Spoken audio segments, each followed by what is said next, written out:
Programa Insight pela sua rádio Pelotense AM 620, a rádio que todo mundo ouve. Na produção e apresentação, Leandro Freitas, na direção geral, Paulo Góes, direção executiva, Luciana Marcos, mesa de áudio, conosco Rubem Silva, e aqui integrando o programa na mesa, sempre o Dr. Zenilton Rodrigues de Freitas, médico e psicanalista. Estamos também ao vivo no Facebook. Qual é o endereço, Nilton? Do Facebook, Programa Insight. Programa Insight. É só acessar. Tá? Facebook, só acessar. Programa Insight. Inclusive, tem uma senhora, que é a nossa ouvinte, ela foi para o Amapá, na Olga, que é a ouvinte, e ela ficou de sintonizar pelo Facebook. Né?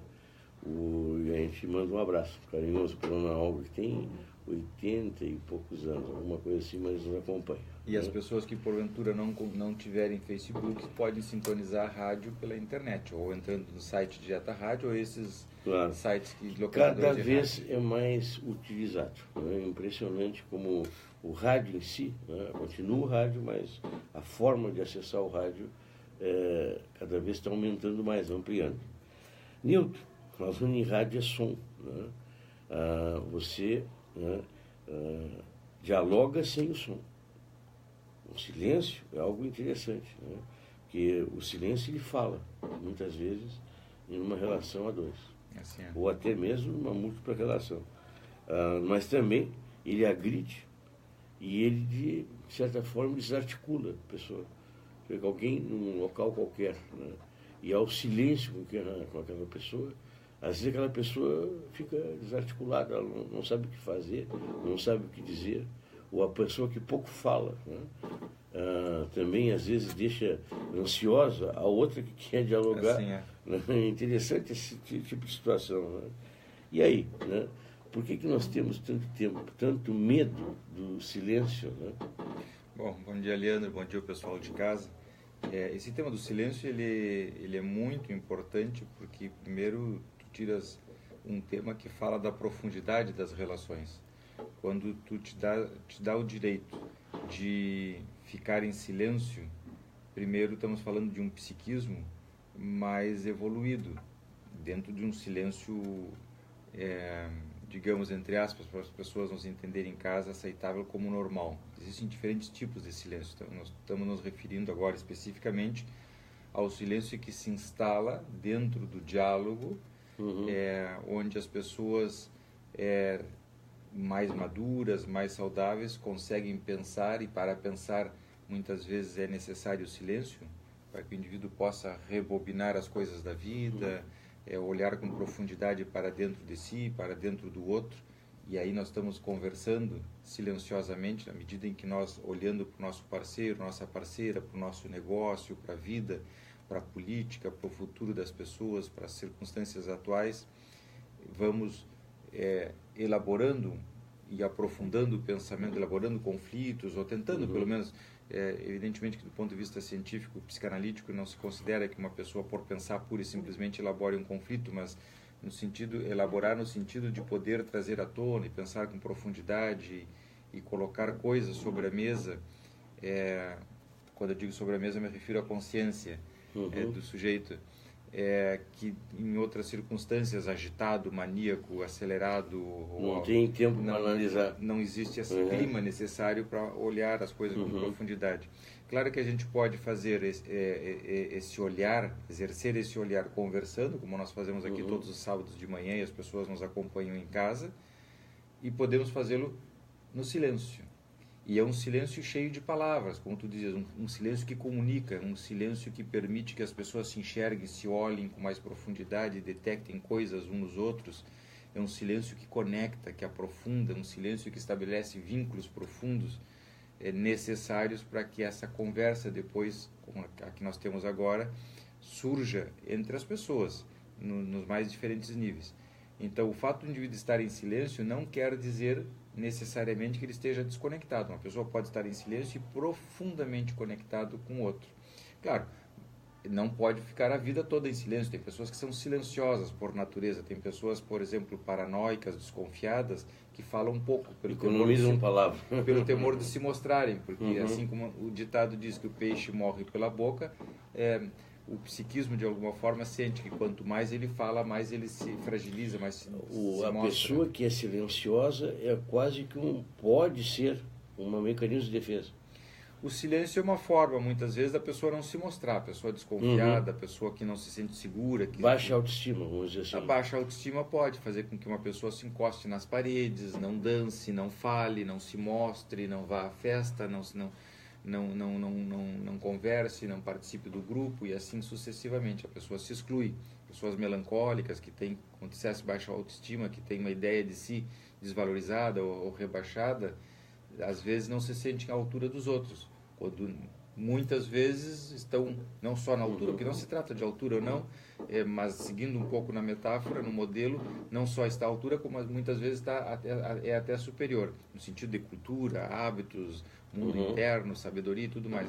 Mas como o indivíduo não enxerga o seu potencial, ele se exclui da festa, se exclui do estudo, se exclui do trabalho, se exclui das reuniões e tudo mais.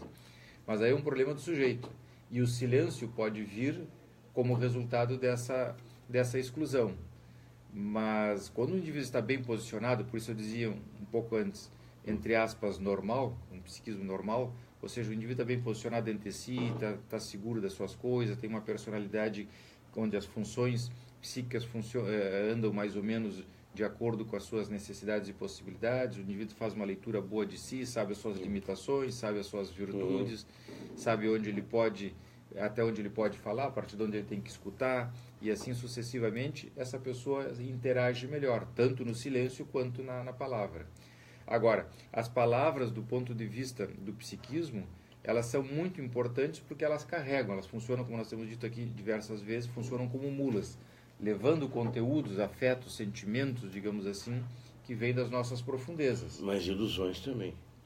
Certamente. Enganações fantasias, também. Desejos, muitos deles que são impossíveis de serem realizados. Então o indivíduo, às vezes, faz um discurso muito emotivo, mas que não tem nada a ver com a realidade. Ou seja, é um discurso só. É uma descarga psíquica, digamos assim, uma abreação, como se diz em psicanálise, desde a época dos primeiros trabalhos de Freud. Uma abreação, uma descarga através da palavra, porque a palavra, assim como o músculo, permite que nós descarregamos algumas tensões dentro de nós. O indivíduo que vai à academia e faz a ginástica sai de lá aliviado. Por quê? Porque o músculo funciona como uma forma de descarga. Também o indivíduo que fala, suponhamos, em casa as pessoas podem nos acompanhar, alguém que vinha na rua e assistiu um crime, um assalto, ou alguma coisa que tenha um impacto traumático para o psiquismo dessa pessoa muito forte, ela sente a necessidade de contar aquilo muitas vezes. Todas as pessoas que passam na frente dela conhecida, ela conta a mesma história. E às vezes até fala quase sozinha. Né? Às vezes quase sozinha, com uma tentativa de descarregar as tensões internas, porque naquela situação traumática fez com que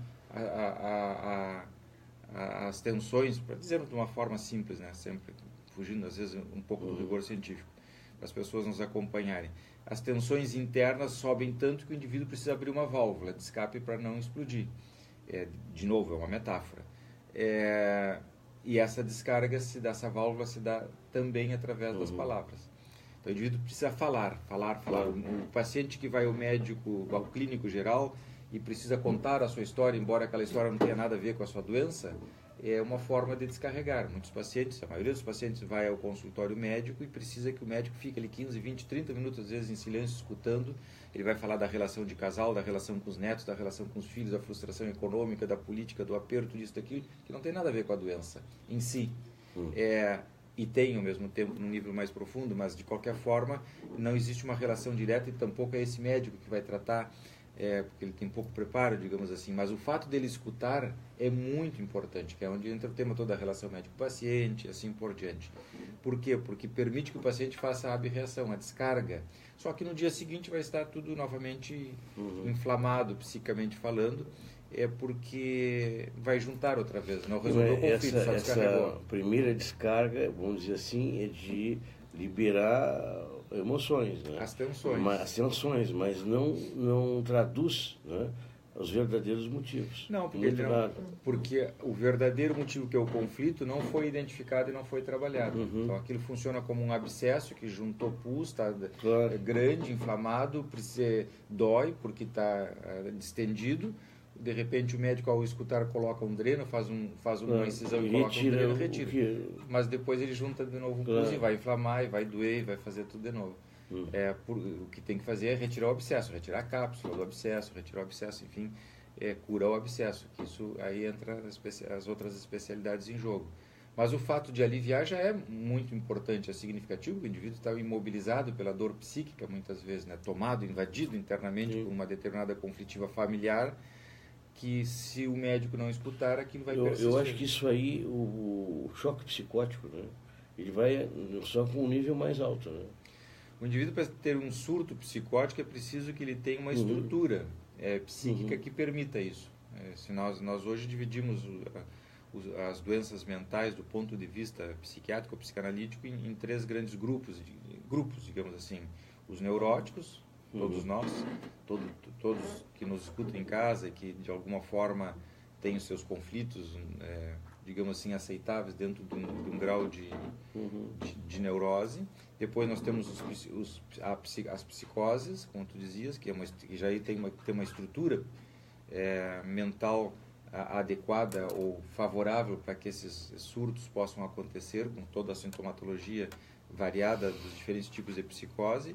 E nós temos um terceiro grupo, que é um grupo fronteiriço, um grupo mais borderline, que se diz em inglês, fronteiriço, entre a neurose e a psicose, que é um quadro nosológico diferente, que faz com que as pessoas, por hora, se comportem como uma pessoa neurótica e, por hora, surtam, dizem coisas, se desagregam, falam, têm condutas desadequadas, e depois se resgatam, se reorganizam e voltam a funcionar como uma pessoa neurótica, que é o que nós consideramos padrão de normalidade no ser humano, os neuróticos.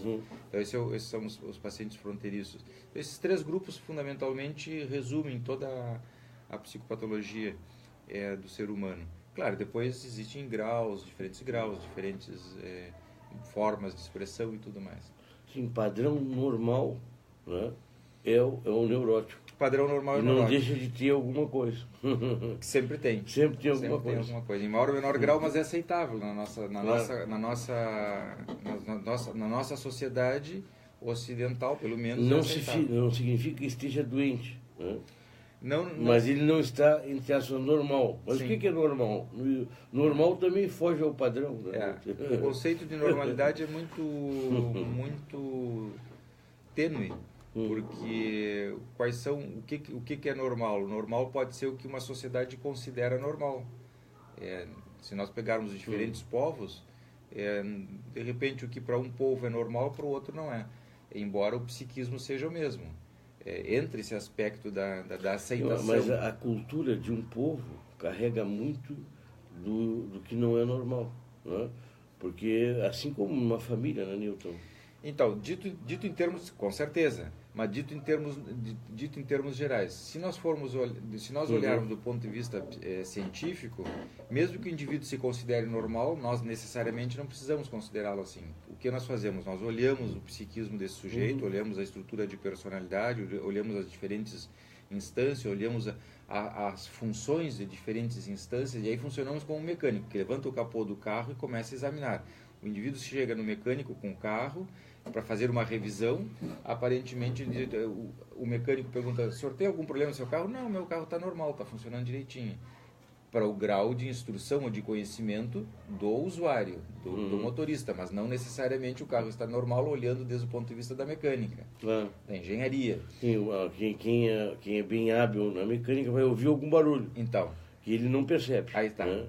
E que esse barulho vai causar determinados desgastes, vai provocar determinadas disfunções e consequências e assim por diante. Então o indivíduo chega dirigindo, o mecânico olha o alinhamento dos pneus, percebe que o pneu está mais gasto por dentro, por fora, já sabe que tem um problema de geometria, que tem um problema de balanceamento.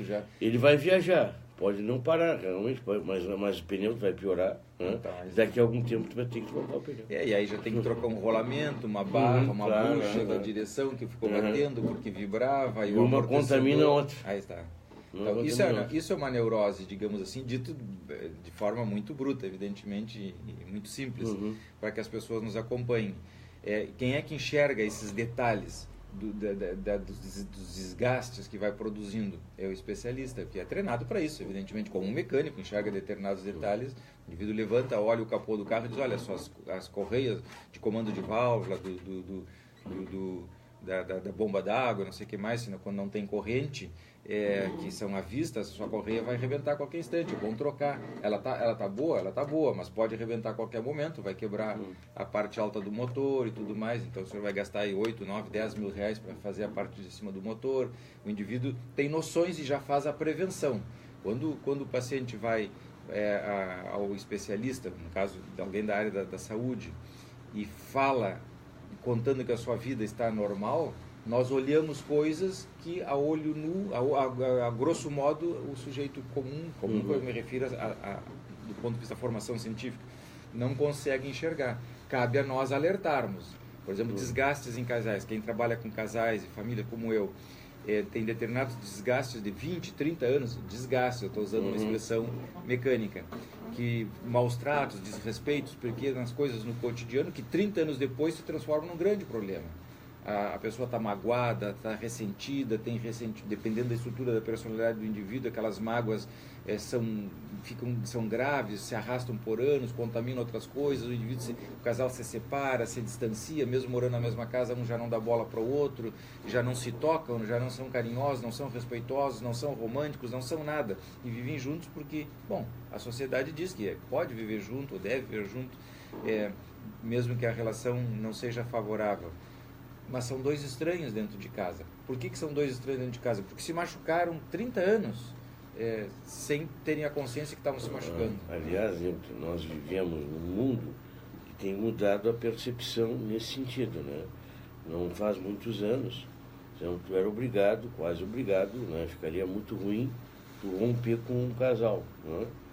Mas aí em prol da sociedade e não em prol do indivíduo. Hoje é o indivíduo que se preocupa em viver bem, né? Ele faz a ruptura, mas causa muitas vezes uma situação social. Sim. Né? Bom, o fato do indivíduo cuidar o seu bem-estar, isso implica em que ele tenha que levar em consideração o outro. Ninguém pode se satisfazer unilateralmente sem se importar com o bem-estar do outro. Se nós narcisicamente olharmos só para o nosso umbigo, nos importarmos só com os nossos sentimentos, certamente isso vai fazer com que as pessoas que estão ao nosso redor fiquem muito frustradas, magoadas, machucadas, ressentidas e tudo mais. Um negócio é bom quando os dois ganham. Na relação de amor é assim, na relação de casal, familiar e de amigos, eu tenho que ganhar, mas o outro também tem que se beneficiar. Sim. Não, mas a nossa percepção social, vamos pegar, não faz muitos anos, o brasileiro ou a brasileira não podiam separar, era desquite, sim, tinha divórcio. Sim, a mulher, sobretudo a mulher. E sobre a mulher, ela era, né, vamos dizer assim, quase que taxada. Né? Sim, de uma pessoa de terceira categoria. Terceira categoria, que vai até os raios de ofensa, muitas vezes. Sim. Né? Os filhos dessas pessoas sofriam as mesmas situações, né? O filho da desquitada. Né? De tempo, né? Sim. A gente tem saudade, às vezes, desse tempo. A gente vê, né? Até nas redes sociais. Né? Agora, por outro lado, hoje, né? Nós temos o inverso. A preocupação é individual. Não, eu quero estar bem comigo. Né? Não importa o outro, eu quero estar bem comigo. Tem que haver talvez um equilíbrio. Né? Talvez vai se encontrar esse equilíbrio, porque o fato de não poder romper e viver uma relação péssima, né? Para quê? A tua vida é tão curta. Mas, ao mesmo tempo, tu não ter nenhum vínculo, né? E não ter nenhuma preocupação com o que tu vai fazer com a outra pessoa, só pensar no teu eu, é pobre, parece, né, Newton? Certamente vai causar um dano enorme. Uma relação funciona quando todos saem ganhando. Volto a insistir, como num negócio. Se eu faço um negócio contigo e tu ganhas a maior parte das vantagens, ficam contigo e eu saio lesado ou me sinto lesado, nós não vamos fazer dois negócios. A não ser que eu seja doente, submetido, Sim. muito masoquista e tudo mais, que vou estar... É que vai até o encontro, eu recordo um padre, né, que eu fui num culto na igreja católica, ali naquela... perto do diocesano, antigo diocesano, né, o sumo diocesano. E o padre disse algo que me chamou a atenção, até hoje eu guardei. E hoje tu faz, quando tu casa, tu olha para a mulher e pergunta para ti mesmo, né? Será que essa mulher vai me fazer feliz? Está se preocupando contigo. Né? Talvez antigamente se perguntava o que eu posso fazer para fazer essa mulher feliz. Quer dizer, o teu ângulo de amor é o teu indivíduo, tu, né? E não o conjunto. Nós não conseguimos ainda, às vezes, pensar, e eu acho que os casais que pensam assim dão certo, pensar que os dois é um. Bom, mas aí nós já estamos trabalhando um nível mais complexo de funcionamento, digamos assim, Leandro. As pessoas que têm a capacidade de pensar no outro e de se perguntarem o que eu posso fazer para que a pessoa que está comigo, não só na relação de amor de casal, mas nas relações de trabalho, nas relações de negócio, nas relações sociais em geral, nas relações com os filhos, o que eu posso fazer para que o outro também possa ser feliz, são pessoas muito mais evoluídas. Se nós pegarmos no mundo da política, ou no mundo do trabalho, por exemplo, que são relações muito primárias, desde o ponto de vista do arcaísmo, do funcionamento mental, pessoas muito arcaicas, atrasadas, primitivas na forma de funcionar, o indivíduo pensa só nele. Quanto mais ele pensa só nele, mais ele lesa o outro, mais ele se sente importante, mais ele é valorizado na sociedade na qual ele se movimenta. Mas aí é um primitivismo que o indivíduo leva adiante, e bom, a prioridade dele é o rendimento, as relações, pouco importa. O carro-chefe da vida dele é o ganho. Ele não se importa se ele vai lesar a mulher, os filhos, os amigos, o parceiro de negócio e tudo mais. Mas aí nós estamos falando de um primitivismo, um indivíduo que come mais, que pega o do outro, que pega a mulher do outro, que mata o do outro, que rouba o outro, voltamos ao mundo animal. Não é disso que nós estamos falando e nem é isso que nós desejamos para as pessoas, evidentemente. O que nós desejamos, pessoas mais equilibradas. Sim, mas as pessoas pensam assim muitas vezes, né? E muitas pessoas. Vi um presidente norte-americano, que eu não recordo o nome dele, daqui a pouco vem a minha lembrança, que dizia, num discurso disse, né? Não pergunte o que o país vai fazer por você. Pergunte o que você pode fazer pelo país. Sim. Né? Nós pensamos sempre o que o governo, aquele país, vai fazer para mim. Eu quero saber o que eles vão me devolver. Né? Porque a gente paga muito, evidentemente. Sim. Mas a gente não se pergunta o que eu posso fazer para ajudar a melhorar o país. Né? Ou a cidade, ou o bairro, o condomínio, né? Enfim. Né? Olha, mais ou menos. Essa frase... ela aponta para um amor incondicional. Os amores incondicionais, todos eles são nocivos. Uma boa relação de amor, e aqui eu estou falando da sociedade com o governo, e vice-versa, tem que ter troca, evidentemente. Claro, nos Estados Unidos isso é muito importante, porque eles ficam orgulhosos quando os filhos morrem em guerra, porque morreram pela pátria, ficam orgulhosos quando o país se pisoteia ou quebra qualquer outra sociedade, ou invade, mata, destrói um país, porque depois eles vão poder negociar e reconstruir, isso é bom para eles. São características de povos, evidentemente nós não compartilhamos isso, e pagam o preço. Depois as pessoas entram dentro de uma escola, metralham 500 mil alunos. Essa violência toda que a gente vê nos Estados Unidos, que é produto das relações humanas. É que é uma frase que chama atenção, mas ela tem na sua entrelinha, né, um modo de agir de uma característica de um povo. Eles chamam de American Way, ou seja, a forma de ser dos americanos. Tá bem. É um jeito de ser, que de repente funcionará para eles. Eu tenho sérias dúvidas se realmente funciona. De repente funciona economicamente, no sentido de que o indivíduo se doa, se entrega sem se questionar. Agora vamos fazer Nós temos ouvinte na linha? Temos ouvinte e estamos próximo do intervalo, e é um assunto que é interessante de nós expandirmos. Alô, bom dia? É um ouvinte que ele é chato Estás ouvindo, Nilton? Muito pouco, não tem... Vamos ver se a gente pode melhorar o retorno. Né? Fale, Neri. É o seguinte, vocês estão falando, eu acho assim, de alguma coisa primordial, especialmente nos dias de hoje, para aquele indivíduo que, no sentido, homem ou mulher, né, indivíduo, que ainda não, me parece que é um bom número de brasileiros que não tem consciência do que é o Estado. Então, tu falas que o Kennedy um dia falou, e não lembrava, né, John Kennedy, 61, tá? Faz tempo isso aí. E o que a pessoa poderia oferecer ao Estado e não usufruir dele. Mas eu acho que você sabe melhor do que eu, que alguma coisa dentro da nossa sociedade, essa evolução, ela tentou ser disciplinar. Então, o que acontece? Fica aquela história de o meu pai tem que me prover. Dependendo da família, até quando? Porque daqui um pouquinho, o cara tem 7, 10 anos, ele pode ter tarefa. Para ele entendendo o que custa, como rala às vezes um dedo, quebra a unha, fura o dedo e pronto. Sim. Então, o que se vê hoje em dia? Não quero governo não é de ninguém. Certo. Não, parece que for conveniente, cara, daí. Mas na hora que ele se sente atingido, aí ele quer que o governo resolva até o problema dele ser fumante. Para aí. Então, vamos ter um melhor consciência, mas não interessa os governos. Então, orientarem as pessoas tal qual elas necessitam. Então, o que fala o doutor Nilton? Sobre o estilo.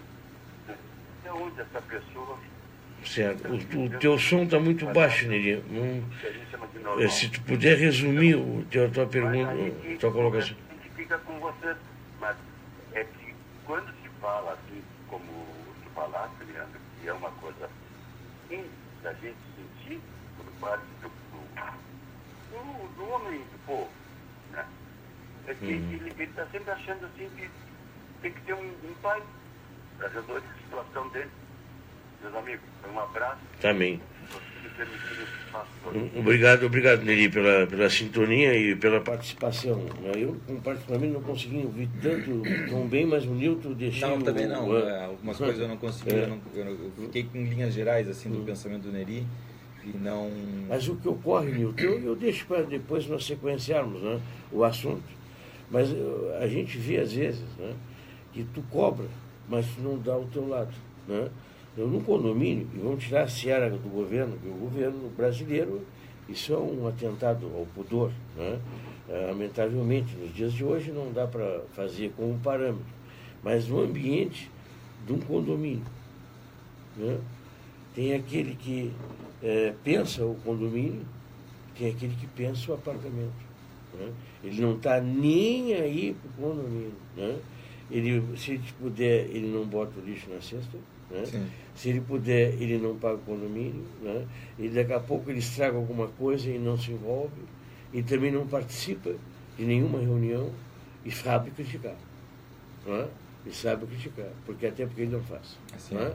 Mas então, quer dizer, aí a pergunta que fica, se aquela casa é minha, o condomínio é meu, o que eu posso fazer para ajudar aquele condomínio? Ou será que é o condomínio que tem que fazer para mim, né? Melhorar a minha qualidade de vida, vamos dizer assim, né? Sim. Porque a gente vê muitas vezes, em alguns locais, né, os primeiros moradores não ficam, porque eles não conseguem se entrosar, né? E acabam indo achar outro lugar. Nós vamos ao intervalo e já voltamos a esse tema. Nós temos pelo menos uma pergunta, que é um comentário no Facebook, no bloco seguinte. Perfeito, nós vamos colocar junto. Está ótimo então.